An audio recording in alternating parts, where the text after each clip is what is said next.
Սառույցով ըմպելիքը զովացրել, բայց աղեստամոքսային խնդիրներ է առաջացրել։ Ամռան շոքերին դիմակայելու այս միջոցն իրականում առողջության համար ռիսկեր է պարունակում, զգուշացնում են Հերացի վերլուծականի համաճարակաբանները։ Վտանգավոր է, չենք պատկերացնում, որ սառույցից կարա ինչ-որ մի բան լինի, որտեղ մտածում ես դե սառած է, այնտեղ միկրոբ դժվար է լինի, բայց հակառակ էֆեկտն է էլի իրականում լինում։ Սննդային թունավորման ախտանշաններով վերջին ամիսների հոսպիտալացումների մեջ արդյոք սառույցը մեղքի բաժին ունեցել է, վիճակագրություն չկա, բայց որ սրճարան, ռեստորաններում կամ տանը դրա մեջ կարող են լինի ծորակի անորակ, ջրից սառեցնող ապարատը պարբերաբար չախտահանելուց երբեմն էլ բարմենի ոչ մաքուր ձեռքերից միկրոբներ հայտնվել, փաստ է։ Մոտեցումը, թե երբ ջրի ջերմաստիճանը մինուսի է իջնում, դրա մեջ եղած վիրուս, բակտերիա, մակաբույծ ամեն ինչ ոչնչանում է, սխալ է։ Այդ թեզի հետ հույս մի կապ եք, ասում է Մերի Տեր-Ստեփանյանը։ Սկսած աղիքային սուպիկից, կապտաթարախածին սուպիկից, անգամ սիբիրյան խոցի հարուցիչները, սիբիրյան խոցը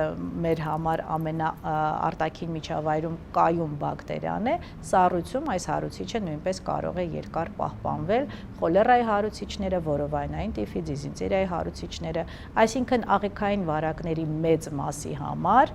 սառույցը բարենպաստ միջավայր է։ Խոհանոցում ախտածինների փունջ չպահելու համար պետք է տանը թե արտադրամասում սառույցը պատրաստել ստուգված մաքուր ջրից ու սառցարանում այն պահել հեռու հատկապես սեզոնի երկու ռիսկային ապրանք աղացած մսից ու պաղպաղակից։ Էլեկտրաէներգիայի անջատման ժամանակ հալվող այդ սննդատեսակներում բակտերիաներն արագ բազմանում են իրար վարակում ու նորից սառչելով արդեն կրկնակի վտանգավոր դարձնում մթերքը։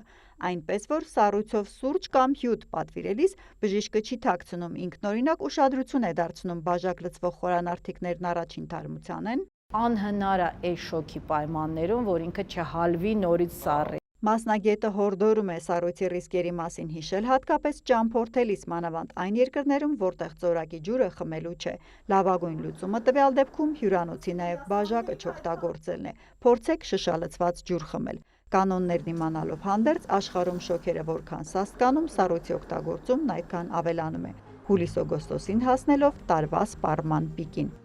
Հերմինե Բաղդասարյան, Արամ Մարանդյան, Արման Թովմասյան, լուրեր։